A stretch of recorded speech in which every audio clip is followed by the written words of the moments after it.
కానీ ఈరోజు బడ్జెట్ చూస్తే ఏ ఒక్క పాలసీ ఫార్ములేషన్ జరగలేదు. రాష్ట్రానికి సంబంధించినటువంటి ఏ ఒక్క విషయంలో కూడా ఈ అర్బక ప్రభుత్వం ఇప్పటి వరకు పాలసీ ఫార్ములేషనే చేసినట్టుగా కనపడతలేదు. వ్యవసాయం ఉంది, మాకు స్పష్టమైన అవగాహన ఉండే ఈ రాష్ట్రంలో వ్యవసాయ స్థిరీకరణ జరగాలని మేము 2 పంటలకు కూడా ఇచ్చినాం రైతు బంధు. వీళ్ళు ఎగ్గొడతామని చెప్తా ఉన్నారు. మేమేదో రైతులకు ఇచ్చిన డబ్బును దాన్ని పాడు చేసినాము, చెడగొట్టినాము, దుర్వినియోగం చేసామన్న పద్ధతిలో దురదృష్టకరమైన వ్యాఖ్యలు చేస్తూ ఉన్నారు.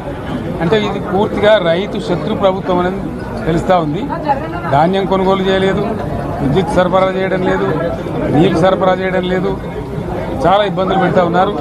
ఇంకా రైతు భరోసా, రైతు బంధు గురించి ఇంకా ప్రస్తావనే లేదు. ఎప్పుడేస్తారని మా ఎమ్మెల్యేలు అడిగితే కూడా కనీసం సమాధానం చెప్తలేరు.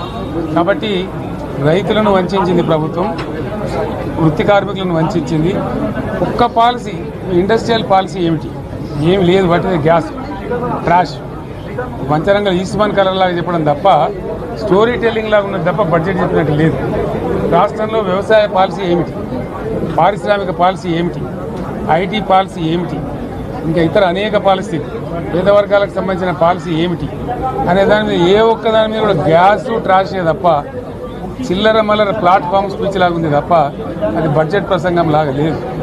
రాజకీయ సభలలో చెప్పినట్టుంది తప్ప ఏ ఒక్క పాలసీని కూడా నిర్దిష్టంగా ఈ పనిని మేము ఎట్లా సాధిస్తాం, మా గోల్స్ ఇవి, మా టార్గెట్స్ ఇవి అనే పద్ధతి కానీ పద్దు కానీ లేదు. ఇది పేదల బడ్జెట్ కాదు, రైతుల బడ్జెట్ కాదు, యువల బడ్జెట్. విశ్లేషణలో మీకు తెలుస్తుంది. భవిష్యత్తులో బ్రహ్మాండంగా మేము దీన్నంతా కూడా చీల్చి చెండాడబోతాం. Thank you.